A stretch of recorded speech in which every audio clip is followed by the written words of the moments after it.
Viernes 23 de agosto de 2019, muy buenos días y bienvenidos a su programa Contacto Directo. Revisemos quiénes son hoy nuestros invitados. Estará Ernesto Carrasco, presidente de la Federación Médica Ecuatoriana.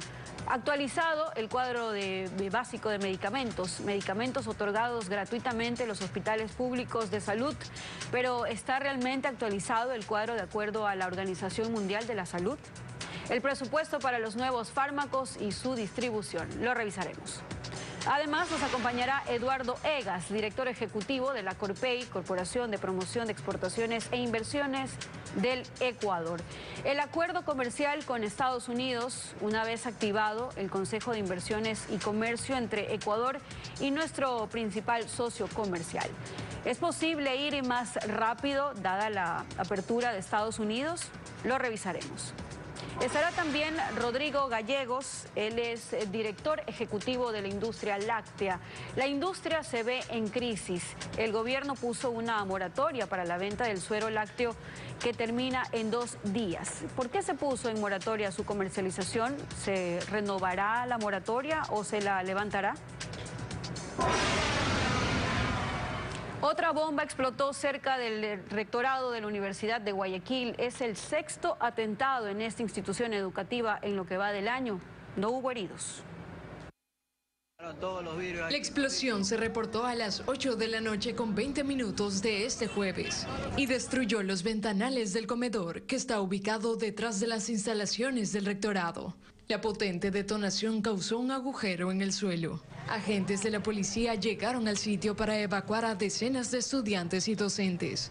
A los pocos minutos, la alcaldesa de Guayaquil, Cintia Viteri, publicó en su cuenta de Twitter: ante la explosión de hoy en la noche en la Universidad de Guayaquil, la Policía Nacional, bomberos y ATM están asistiendo en el lugar. No existen heridos y los estudiantes han sido evacuados por seguridad. Ventajosamente, como les digo, únicamente existe daños en los ventanales, en unas alcantarillas, que es supuestamente donde se colocó el artefacto explosivo, en una alcantarilla. Están dañados unos tubos y unos alambres de electricidad, nada más. Las unidades de inteligencia están en este momento recabando toda la información correspondiente para tratar de levantar indicios que nos ayuden a determinar los posibles causantes de este hecho. El pasado martes, el rector Roberto Pazley explicó que aún no hay resultados de las investigaciones de los anteriores ataques y que tienen planes para concretar una alianza público-privada que permita emprender el plan de seguridad en la ciudadela universitaria.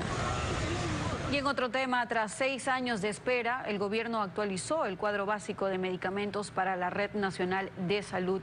Durante ese largo periodo, pacientes con enfermedades catastróficas habían peleado para que se incluya medicinas en el nuevo documento. El presidente de la República presentó el cuadro, aunque no estaría del todo actualizado. Aunque la Organización Mundial de la Salud recomienda que cada 2 años se actualicen los cuadros de medicamentos, Ecuador debió esperar 6 años para hacerlo. El cuadro básico ahora incluye 64 medicinas más y entre ellas 18 para el tratamiento del cáncer. La ministra de Salud, Catalina Andramuño, explicó varias de las incorporaciones. 3 medicamentos para la hepatitis C, completar los esquemas de tratamientos de VIH. Medicamentos para uso pediátrico. El presidente Lenín Moreno ofreció disculpas por el retraso en la actualización del cuadro y anunció que este incluirá protocolos para la adquisición de otros medicamentos. Los medicamentos que no estén en esta revisión y que deban ser usados por emergencia, se ha incluido el procedimiento de autorización por excepción, pero será ágil y oportuno. Nadie se quedará al margen del Sistema Nacional de Salud. Según los especialistas, aún quedan muchos fármacos por fuera del cuadro. Y este es un motivo de nuestra lucha que va a seguir. Hay moléculas que se quedan por fuera.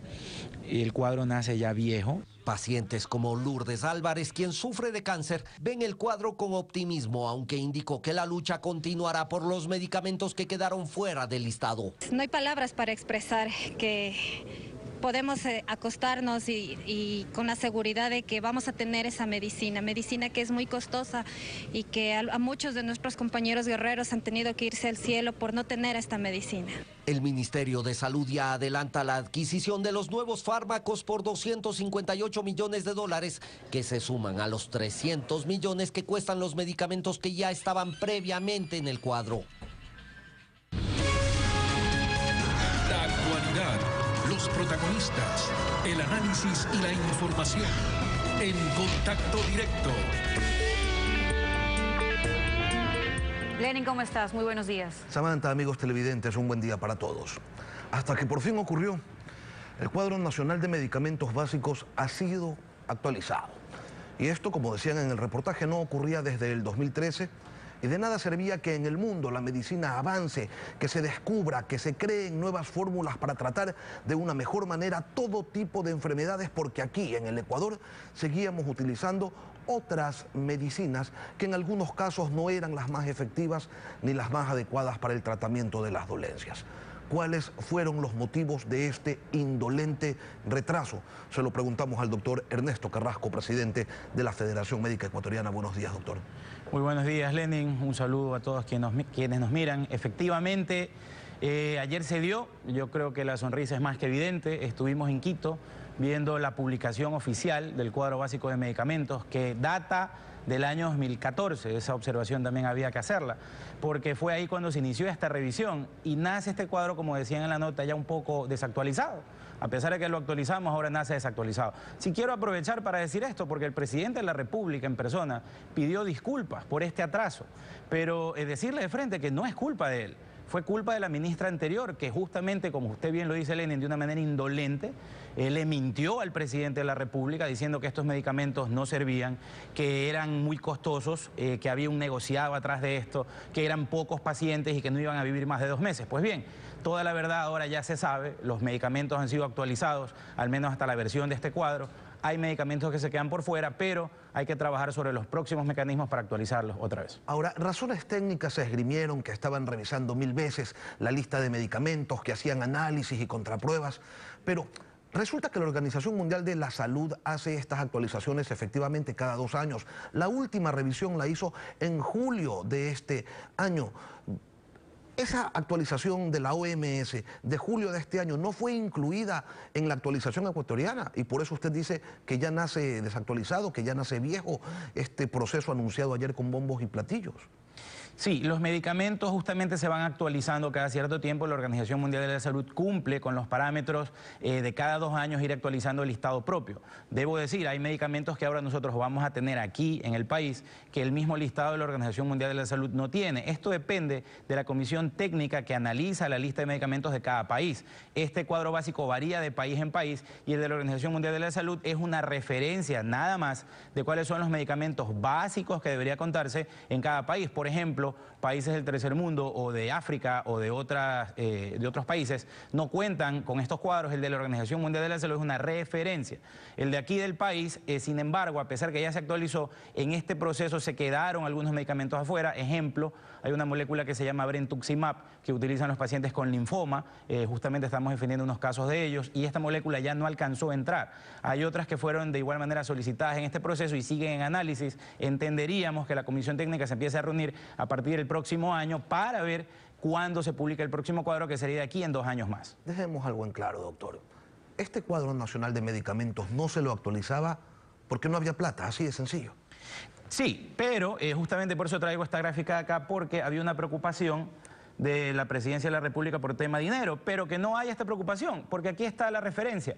En el año 2012 ya se gastaba en medicamentos 600 millones de dólares y a partir de las compras y subasta inversa, esta cifra va disminuyendo a 400, 300 y actualmente lo que se gastaba hasta el año 2016, que es información bajada del CERCOP, era un promedio de 200 y algo llegando a 300 millones. Es decir, lo que pasa ahora con el nuevo gasto es que vamos a volver a gastar similares valores a los que se venían gastando antes. O sea, presupuesto había que preguntarse qué se hizo con los 400 millones de ahorro que generó este tema de la subasta inversa. Ahora, esto igual no nos deja tranquilos, porque en un futuro este proceso de adquisición de medicamentos, claro está, va a ser más costoso. La lección que nos deja esto es que debemos prepararnos. Pero doctor, a ver, vamos aquí por partes. Para el 2019 se presupuestaron 379 millones de dólares para adquirir 787 fórmulas médicas. Ahora se incorporan 50 fármacos y esos 50 fármacos cuestan más de 250 millones de dólares adicionales. El problema sigue siendo de dinero, porque no haberlos incorporado durante 6 años implica un ahorro, entre comillas, de 1.500 millones de dólares. Y el gobierno no tiene pues esta cantidad, o sea, no tiene plata ni para comprar los medicamentos actuales. Por eso es que las farmacias de los hospitales públicos están desabastecidas. Peor aún, van a tener plata para incorporar estos nuevos 50 medicamentos. Entonces, el problema sigue siendo de dinero y yo no sé si haya motivo para mantener la sonrisa, doctor.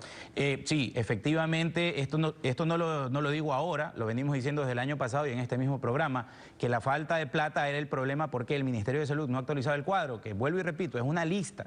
Esta lista de medicamentos, que es un órgano técnico el que la hace, solo dice cuáles son los que podemos comprar acá. El IES, que tiene recursos, podrá comprarlos, seguramente ISFA, ISPOL, sí. El Ministerio de Salud, que no los tiene, ahí viene el problema. Hay que empezar a generar recursos. Ya se le hizo una propuesta en un consenso al cual invitamos a las autoridades del Estado, porque Federación Médica está proponiendo esto, que debe ya crearse una comisión técnica especial para analizar, ojo, no enfermedades catastróficas solo como se llaman, sino enfermedades de alto impacto económico. No pensemos que es solo cáncer. Hay muchas enfermedades que se quedan por fuera de la lista que tiene justamente el Ministerio de Salud. Y en Uruguay, en Costa Rica, en otros países, ya se crearon comisiones justamente para estudiar fuentes de financiamiento para estas enfermedades que al final del día, si usted no tiene un seguro privado y le toca depender de lo del Estado, no va a poder curarse. Eso significa entonces que con la publicación de esta actualización el problema no se ha terminado. Usted habla de hemos hecho propuestas para generar recursos. ¿Cuál es esa propuesta? Sí, bueno, lo hemos dicho en varios medios. El asunto no es cargarnos más impuestos a los ciudadanos. Recuérdese que salud está financiado por los ingresos permanentes del Estado, o sea, impuestos. No nos sirve a nosotros el valor del petróleo, eso no financia salud, solo impuestos. Entonces, ¿qué más nos van a cargar? No se puede. Pero, ¿qué proponemos? Que se grave el impuesto a la renta a las operadoras de aplicaciones celulares que aquí no están pagando. Netflix a usted no le da factura, Cabify, Spotify no le dan. Solo en esto se podrían generar 10 millones o algo más de dólares, que no soluciona, pero ayuda. Federación propone también que se cree un impuesto del 5% a las transacciones electrónicas de apuestas. Las apuestas no se acabaron con el gobierno de Correa, se fueron al internet. Y esto sí se puede grabar a través de las operadoras de tarjetas de crédito que saben las transacciones que se hacen dentro de un pool de opciones, incluido la negociación con la industria. Ojo con esto, las judicializaciones de los medicamentos hace que la industria farmacéutica los venda a precios astronómicos. Entonces el Estado, de una manera responsable, debe llamar a la industria y negociar un medicamento que en varios países en un lado vale 7.000, en otro lado vale 10.000 y aquí nos lo venden en 20.000 por orden del juez. Eso debe revisarse. Justamente eso quería consultarle. ¿Cómo explicamos que en enfermedades catastróficas como el cáncer, la esclerosis múltiple, la distrofia muscular, se les haya entregado genéricos a los pacientes y estos, los pacientes, hayan tenido que acudir a procesos judiciales para así acceder o intentar acceder a ellos? Sí, justamente es lo que le estaba diciendo y también agradezco la labor que está haciendo la Corte Constitucional. Nos invitaron a una audiencia el día viernes pasado porque ya están tomando cartas en este asunto. Los pacientes amparados en la Constitución por el derecho a la salud terminan en las cortes pidiendo sus medicamentos, pero es simple y sencillamente un fallo judicial. No hay un cuerpo técnico que analice si este medicamento que se va a pedir, quién lo compra, quién lo negocia, a qué precio se lo venden. Y esto sí desfinancia el presupuesto de salud. Además, que si existiera la buena voluntad por parte de la autoridad de salud para adquirir ese medicamento, eso tiene que someterse a un proceso de compras públicas y se demora al menos 45 días en llegar si se lo hiciera de manera ágil. Tampoco es una solución para requerimientos urgentes como el de una persona con una enfermedad catastrófica.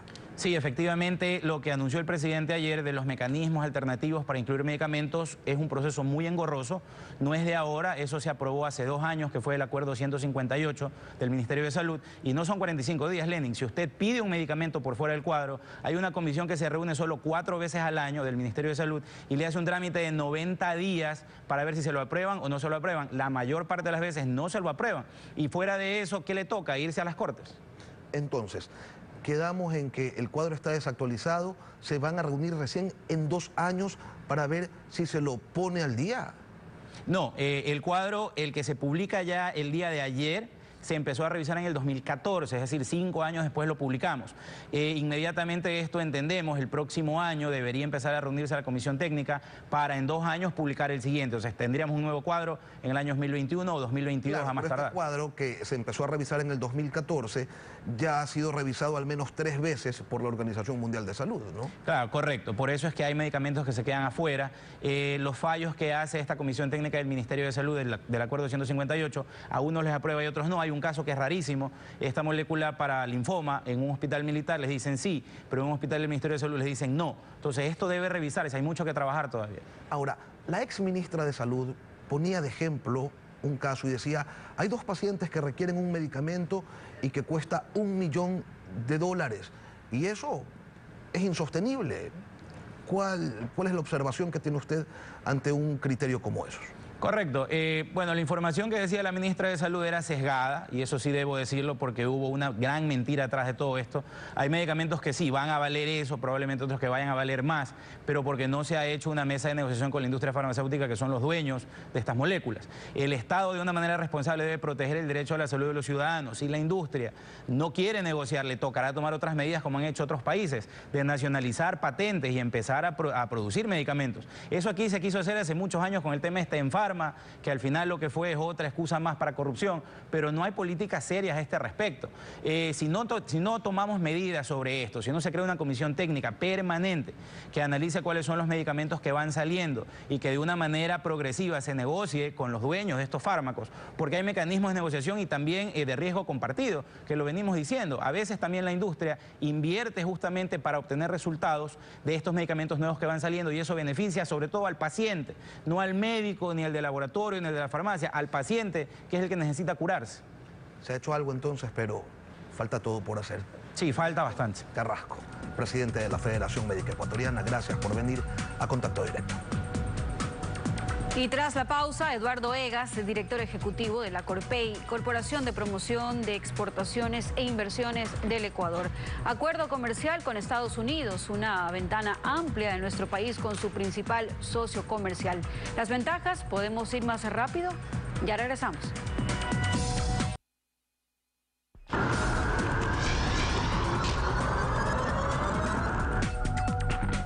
Y a esta hora nos acompaña el ingeniero Eduardo Egas Peña, director ejecutivo de la Corporación de Promoción de Exportaciones e Inversiones, Corpey. Buenos días, ingeniero. La activación del Consejo de Inversiones y Comercio entre Ecuador y Estados Unidos ha dado lugar a que se desarrollen varias reuniones en miras a alcanzar un acuerdo comercial con ese país. La base, es lógico pensar, debería ser el sistema de preferencias arancelarias que existía, pero que era unilateral. ¿Cómo avanzan esos diálogos? ¿Qué se ha logrado hasta el momento? Parecería que nada.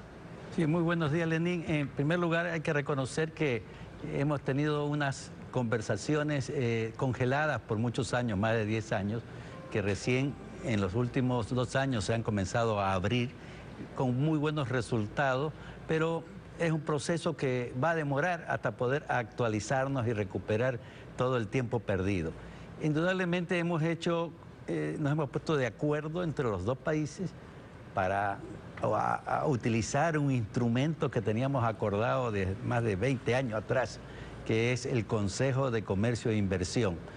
¿Y qué es el Consejo de Comercio e Inversión? Es una mesa como esta, donde nos podemos sentar ambas partes, Ecuador y Estados Unidos, para hablar, discutir y tratar de solucionar problemas que se puedan dar en las áreas de comercio y de inversión.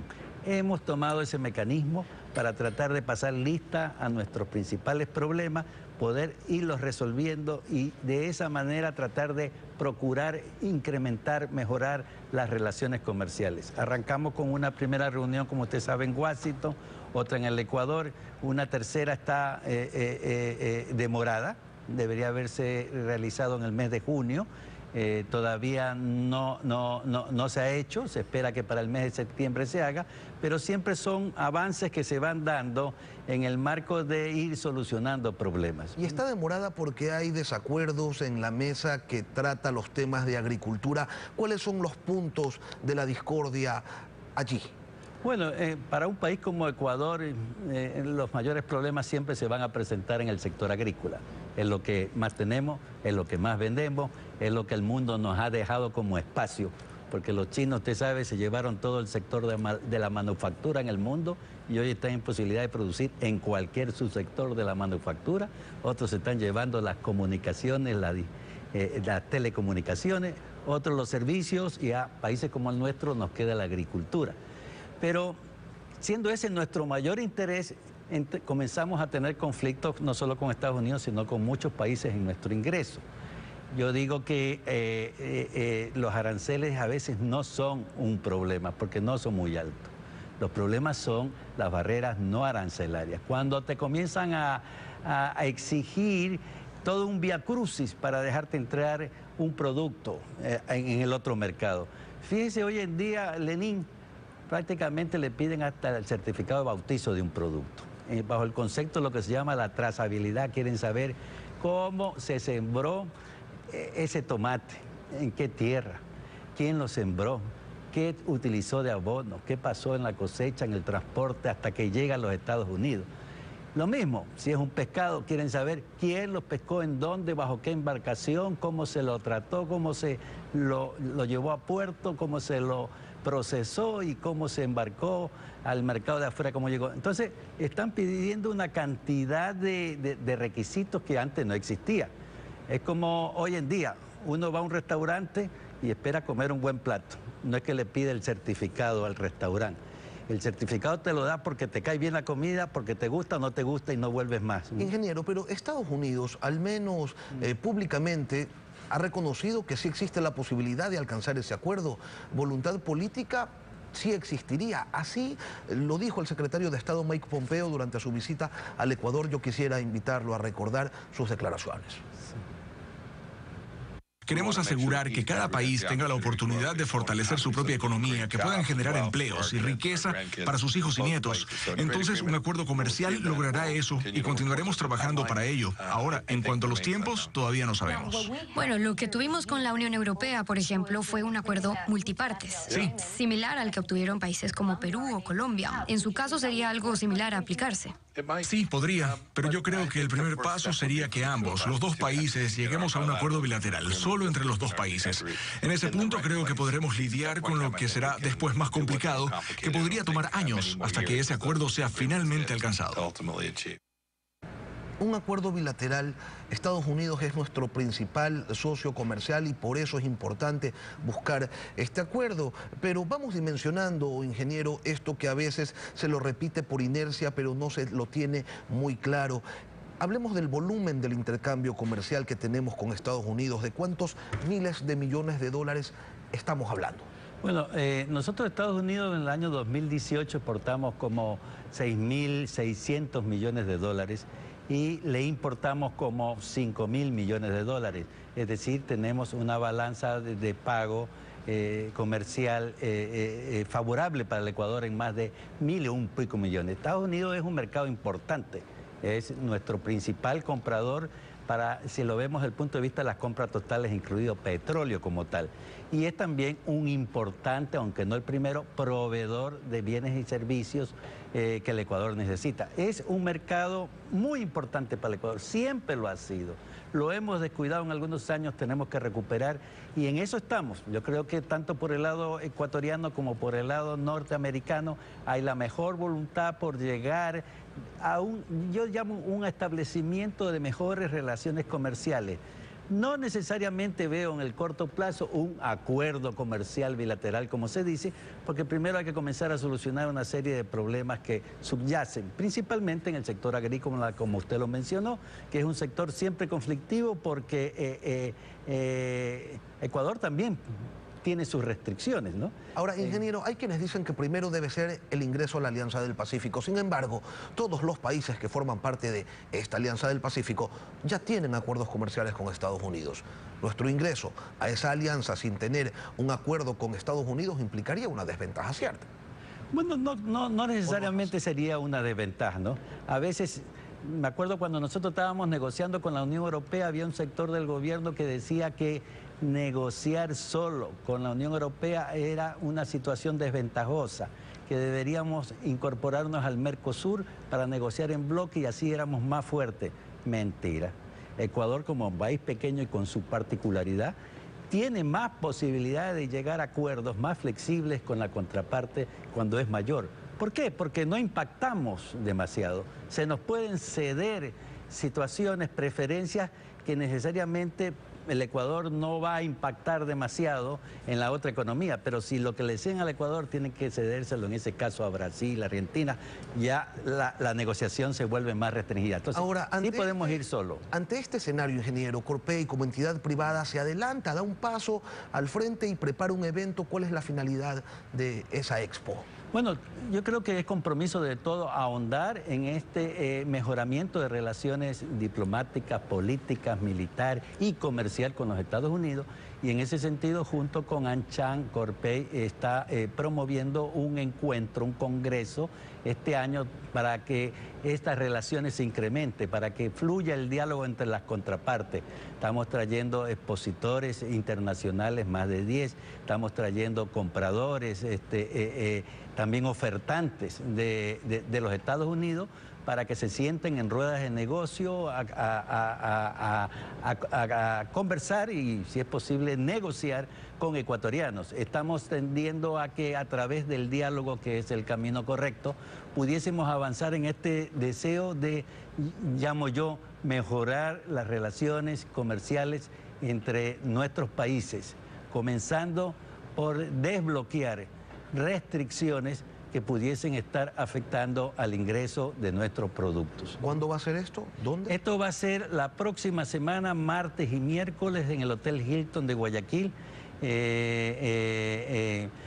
todos los 2 días, ¿no?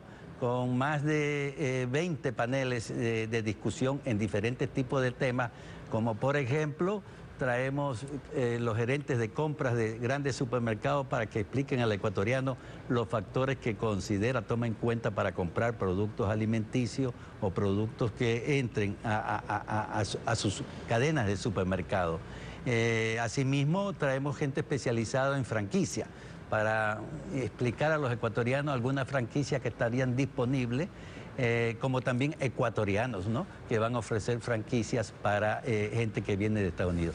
Vienen también, hay una participación de la Embajada, del Consulado de Estados Unidos, hay una participación de lo que sería la Gran Cámaras Americanas en el Exterior, una asociación con sede en Estados Unidos que agrupa todas las ANCHAN de la región. De tal manera que es una propuesta que estamos haciendo para contribuir al diálogo, para contribuir a este acercamiento. Y las palabras que dijo pues el alto representante de los Estados Unidos pueda irse implementando en la práctica con acciones como las que estamos proponiendo y a la cual esperamos que todos los ecuatorianos, los empresarios, los exportadores, los importadores, puedan acompañarnos en este evento y lo puedan aprovechar. Eduardo Egas, director ejecutivo de la Corporación de Promoción de Exportaciones e Inversiones, Corpey. Gracias por acompañarnos. Gracias, Tainer. Muy amable. Gracias. Y cuando regresemos, Rodrigo Gallegos, director ejecutivo de la industria láctea. En moratoria la comercialización del suero lácteo que ha puesto en jaque a la industria. Revisaremos el tema. Manténgase en nuestra sintonía.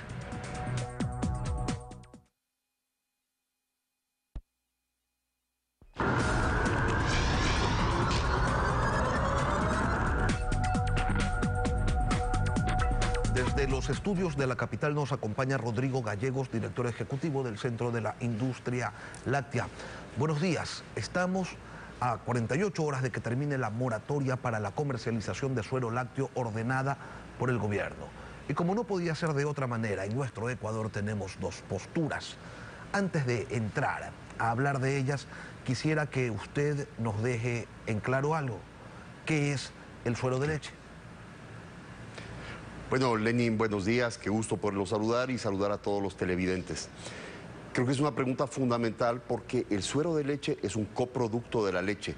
Es decir, cuando nosotros producimos un queso, se separa la parte sólida de la parte líquida. La parte sólida es la que se transforma en el queso y la parte líquida es el suero. Es decir, ese suero o ese líquido tiene aproximadamente el 50% de los componentes nutricionales que tiene la leche.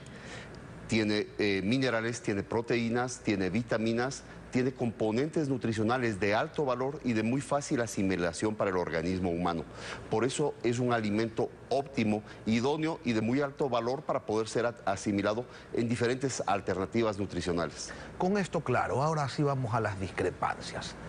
Los ganaderos, los dueños de la vaca, dicen que debe renovarse la medida. La industria láctea, los que hacen los quesos, dicen que se debe eliminar. Usted está con la segunda postura, ¿por qué? Bueno, nosotros como Centro de la Industria Láctea tenemos un principio que rige nuestro accionar y es defender la libre empresa. Y en eso creemos que coincidimos con la gran mayoría del mundo. Tenemos que defender de todas las maneras posibles la libre empresa y la libertad de comercialización. Evidentemente dentro de marcos jurídicos, de marcos legales, de marcos éticos necesarios. Desde ese punto de vista nosotros estamos abiertos y apoyamos todas las iniciativas legítimas, económicas y técnicas viables como para desarrollar productos a partir del suero lácteo. Existen múltiples alternativas, múltiples tecnologías y gran cantidad de posibilidades para desarrollar opciones alimenticias para el ser humano, de salud para el ser humano, de belleza para el ser humano, pero también otro tipo de alternativas energéticas, y todas ellas son apoyadas desde el punto de vista de la industria. Pero sí consideramos que tenemos una responsabilidad fundamental, y esa responsabilidad fundamental es con nuestros consumidores, con nuestros habitantes, con la población del Ecuador. Recordemos que en el Ecuador 1 de cada 4 niños tiene desnutrición. Desde ese punto de vista tenemos problemas muy graves de que no está llegando alimento de suficiente calidad a todos los ecuatorianos. Tenemos una base poblacional de más de 6 millones de personas que no reciben suficientes nutrientes, cuyo consumo lácteo está por debajo de los 30 litros por año, cuando las recomendaciones de organismos internacionales están hablando de sobre los 180, 190 litros de leche por año. A ver, Rodrigo, pero la moratoria justamente tenía como objetivo incrementar la venta y el consumo de leche líquida. ¿Esto ocurrió? Bueno, eso nos lleva al problema central. Nosotros hemos identificado claramente que el problema central del sector lácteo es su falta de competitividad. ¿Qué queremos decir con eso? Que estamos atados a esquemas rígidos de pago y precio completamente alejados de la realidad. La gran mayoría de los pequeños productores de leche no reciben, pero ni de lejos, lo que debería ser el precio justo, o por lo menos el precio oficial que se maneja de manera indexada de acuerdo a los reglamentos que establece el gobierno. Si es que esos ganaderos no pueden recibir ese precio justo, entonces no pueden colocar toda su leche, y eso genera el problema estructural más fuerte del sector, la informalidad. Aproximadamente un 30-35% de la leche ecuatoriana se mueve por mecanismos informales, y pensamos que ellos son los que han sido beneficiados directamente con esta moratoria. ¿Por qué?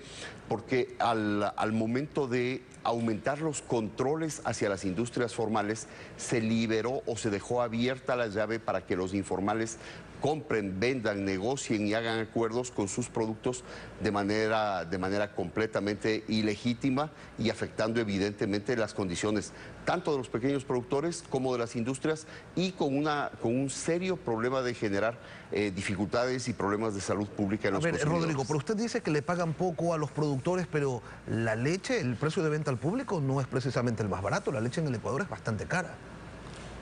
De hecho, la leche en el Ecuador es una de las leches más caras del mundo.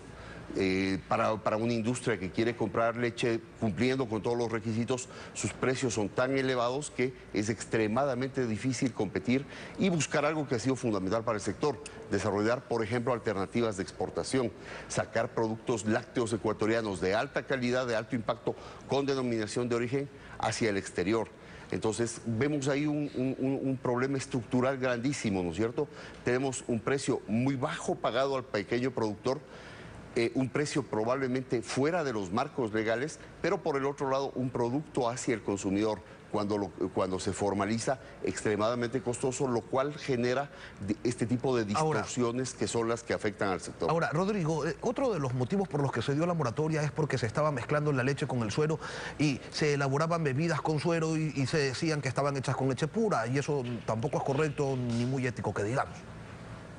Definitivamente, y la posición de la industria láctea es completamente radical en esto. De ninguna manera se puede mezclar leche con suero y pretender venderlo como leche. Eso es una estafa, es un engaño al consumidor y tiene que ser sancionado, perseguido y atacado por todos los actores, fundamentalmente por el gobierno desde las perspectivas. ¿Qué es lo que proponen ustedes entonces? La propuesta de la industria láctea es aprovechar el suero de leche de todas las maneras legítimas y debidamente normadas. No creemos, como había dicho desde el principio en la declaración de principios, ¿no es cierto? Creemos en la libre empresa, por lo tanto no creemos en las posibilidades de suspender o de prohibir la comercialización de determinados productos. Lo que hay que hacer es controlarlos adecuadamente. Este es un negocio de cuántos millones de dólares, Rodrigo, brevemente, por favor. El negocio lácteo, la industria láctea como tal, está moviendo alrededor de 1.400 millones de dólares al año. Allí está incluido la el tema del suero. Sí. En este valor está incluido todo el total de los negocios relacionados con el sector lácteo. Pero, ojo, Lenín, como usted sabe, estoy hablando solamente de la parte formal. Estamos hablando exclusivamente del movimiento formal. Lo grave es la parte informal, esa parte que nadie la conoce y que nadie tampoco la está controlando. Allí es donde viene el compromiso de la industria de realizar un seguimiento permanente al informal y de la mano con el gobierno denunciar para que se pueda terminar este tipo de flagelos. Rodrigo Gallegos, director ejecutivo del Centro de la Industria Láctea. Gracias por venir a Contacto Directo. Gracias, Lenín. Buen día. Un buen día. Bien, así concluimos Contacto Directo. Gracias por acompañarnos. Lenin, amigos, que tengan un excelente fin de semana. Nos volveremos a encontrar el próximo viernes. Será hasta entonces.